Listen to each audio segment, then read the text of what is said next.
پھر اللہ تعالیٰ فرماتے ہیں کہ شہد میں شفا ہے، اس میں بہت سی بیماریوں سے شفا ملتی ہے، یہ بیماریوں کو دور کرتا ہے۔ سبحان اللہ، شہد کے بہت سارے فائدے ہیں، اس سے تھکاوٹ بھی دور ہوتی ہے۔ آئندہ جب آپ شہد کھائیں تو ضرور سوچیں کہ یہ کتنی مکھیوں کی محنت کے بعد اللہ نے آپ تک پہنچایا ہے، اور پھر اللہ کا شکر ادا کریں جس نے ہمیں شہد جیسی ایک نعمت دی ہے۔ پیارے بچوں، شہد کی مکھی سے ہم بہت کچھ سیکھتے ہیں۔ سب سے پہلے یہ کہ شہد کی مکھی پاک صاف کھانا کھاتی ہے، پھولوں کا رس چوستی ہے تو پاک اور صاف شہد بنتا ہے۔ بچوں، ہم نے بھی پاک، اچھا، ہیلدی کھانا کھانا ہے، کیونکہ اگر ہم صرف جنک فوڈ اور بیکار پروسیسڈ کھانا کھائیں گے نا تو اس کا اثر ہمارے دل اور دماغ اور پیٹ سب پر ہوگا۔ جنک فوڈ میں تو اتنا نمک اور اتنی چینی بھی ہوتی ہے جس سے صرف ہمارے جسم کو نقصان ہی ہوتا ہے، فائدہ کچھ نہیں ہوتا۔ تو پیارے بچوں، ہم نے شہد کی مکھی کی طرح اچھا ہیلدی کھانا کھانا ہے جس سے ہمارے دل، دماغ اور جسم کو فائدہ ہو، اور ہم اچھا کھائیں گے تو اچھے کام بھی کریں گے نا۔ اور اگر بیکار جنک جیسے کینڈیز ہیں، لالی پاپس ہیں یا بہت فرائیڈ کھانے ہیں، ہم ایسے کھائیں گے تو اسی طرح کے بیکار کام بھی کریں گے۔ جیسے ایک عام مکھی ہوتی ہے، وہ کیا کرتی ہے؟ وہ تو صرف گند پہ بیٹھتی ہے نا، گندگی پہ بیٹھتی ہے، اور اس سے کسی کو فائدہ بھی نہیں ہوتا۔ جبکہ شہد کی مکھی پھولوں پر بیٹھتی ہے، اچھا کھاتی ہے اور شہد بناتی ہے۔ تو آج سے بچوں، آپ سب نے صاف ستھرا اور ہیلدی کھانا کھانا ہے۔ دوسرا، ہم نے دیکھا کہ شہد کی مکھی دوسروں کے فائدے کے لیے شہد بناتی ہے۔ شہد کی مکھی خود تو شہد نہیں کھاتی نا، دوسروں کے لیے بناتی ہے، تو ہم نے بھی دوسروں کو فائدہ دینا ہے۔ پھر ہم نے دیکھا کہ شہد کی مکھی پھولوں کا کتنا خیال رکھتی ہے، یعنی جس سے اسے فائدہ مل رہا ہوتا ہے اس کی کیئر کرتی ہے کہ کہیں پھول خراب نہ ہو جائیں، اس پر بیٹھتی بھی نہیں ہے۔ یعنی شہد کی مکھی جو کچھ لیتی ہے اس سے بڑھ کر واپس دیتی ہے۔ پیارے بچوں، ہم اگر اپنے والدین کو دیکھیں تو ہمارے والدین ہمیں کتنا کچھ دیتے ہیں نا، ہماری حفاظت بھی کرتے ہیں اور ہمارے لیے کتنی چیزیں بھی لاتے ہیں، تو واپسی پہ ہم انہیں کیا دیتے ہیں؟ کیا ان کی بات سنتے ہیں یا ان کی بات کو اگنور کر دیتے ہیں جیسے ہم نے بات سنی ہی نہ ہو؟ نہیں میرے پیارے بچوں، ہمیں اپنے ماں باپ کی عزت کرنی ہے، ان کی مدد کرنی ہے۔ جس طرح شہد کی مکھی جو لیتی ہے اس سے زیادہ دیتی ہے، ہم نے بھی اپنے والدین کی زندگیوں کو سکون دینا ہے، ان کو اس سے بڑھ کر دینا ہے جو وہ ہمیں دیتے ہیں۔ پھر ہم نے دیکھا کہ شہد کی مکھی پھولوں کو بالکل بھی خراب نہیں ہونے دیتی، وہاں کوئی توڑ پھوڑ نہیں کرتی۔ پیارے بچوں، ہم نے بھی اس چیز کا خیال رکھنا ہے، گھر میں صفائی کا خیال رکھنا ہے، اپنے کمرے کی صفائی رکھنی ہے، اور اگر ہم کہیں جاتے ہیں جیسے اسکول ہے یا کسی کے گھر جائیں تو وہاں پر بھی توڑ پھوڑ نہیں کرنی، بھگدڑ نہیں مچانی،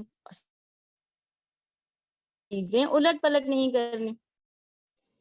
آخری بات کہ شہد کی مکھی پھولوں کو ہی ڈھونڈ رہی ہوتی ہے، اگر اسے گند بھی نظر آئے نا تو وہ گند کو اگنور کر دیتی ہے، گند پر بیٹھتی نہیں ہے، گند کو چھوڑ کر نظر انداز کر کے پھولوں کے پاس ہی جاتی ہے، صاف ستھرے اچھے فریش پھول۔ اسی طرح پیارے بچوں، ہمیں اچھے دوستوں کو ڈھونڈنا چاہیے۔ ہم کہیں پر بھی جائیں، اسکول میں ہوں یا کھیل کے دوران یا کوئی آن لائن گیم بھی کھیل رہے ہوں، تو ہم نے برے لوگوں سے بچنا ہے، کیونکہ ہر طرف برے لوگ بہت ہوتے ہیں، ہر طرف برے لوگ ملیں گے۔ ہم نے برے لوگوں کو کوئی توجہ نہیں دینی، ان کی کوئی بات نہیں سننی، ان کا دوست نہیں بننا، ان کا ساتھی نہیں بننا۔ ہم نے صرف اور صرف صاف اچھی بات کرنے والے، اچھے اخلاق والے، نیک اور اچھے دوست ڈھونڈنے ہیں تاکہ ہم بھی اچھے رہیں، کیونکہ دوستوں سے ہم بہت کچھ سیکھتے ہیں نا، تو ہم نے اچھے دوست بنانے ہیں۔ یہاں پر آپ کا 14 پارہ مکمل ہوا، اور آج کے پارے میں ماشاءاللہ اتنا کچھ آپ نے سیکھا۔ ایک نظر دیکھتے ہیں کہ ہم نے 14 پارے میں شروع سے لے کر اینڈ تک آج کے پارے میں کیا کیا پڑھا۔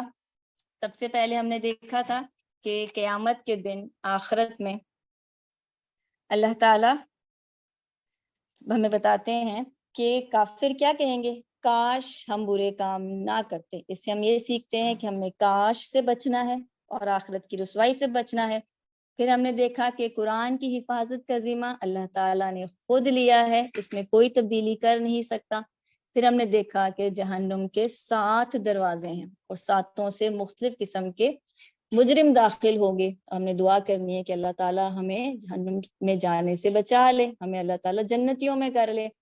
اور پھر ہم نے دیکھا سورۃ الفاتحہ کے بارے میں کہ اس کو اللہ تعالیٰ نے سبع المثانی کہا، یعنی اس کی آیات کو بار بار پڑھا جاتا ہے، نماز میں پڑھا جاتا ہے۔ پھر سورہ نحل میں ہم نے نعمتوں کے بارے میں پڑھا، اللہ تعالیٰ کی بہت ساری نعمتیں ہیں اس کائنات میں، جس میں جانور بھی اللہ کی نعمت ہیں، سمندر بھی اللہ کی نعمت ہے، پانی اللہ کی نعمت ہے، چاند، سورج، چاند، تارے، سب اللہ کی نعمتیں ہیں۔ پھر اس کے بعد ہم نے شہد کی بات پڑھی اور شہد کی مکھی کی بات پڑھی۔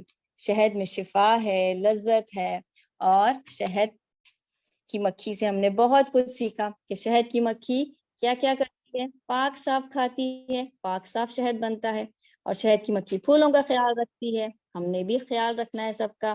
اور ہم نے یہ دیکھا کہ شہد کی مکھی صرف پھولوں کو ہی ڈھونڈتی ہے، اچھی چیز ڈھونڈتی ہے اور بری چیزوں کو اگنور کرتی ہے۔ ہم نے بھی برے دوستوں کو اگنور کرنا ہے اور صاف ستھرے اچھے نیک دوست بنانے ہیں۔ جزاکم اللہ خیر کثیرہ۔ یہاں پر آپ کا پارا پورا ہوا، کل انشاءاللہ آپ 15واں پارا پڑھیں گے۔ السلام علیکم ورحمۃ اللہ وبرکاتہ۔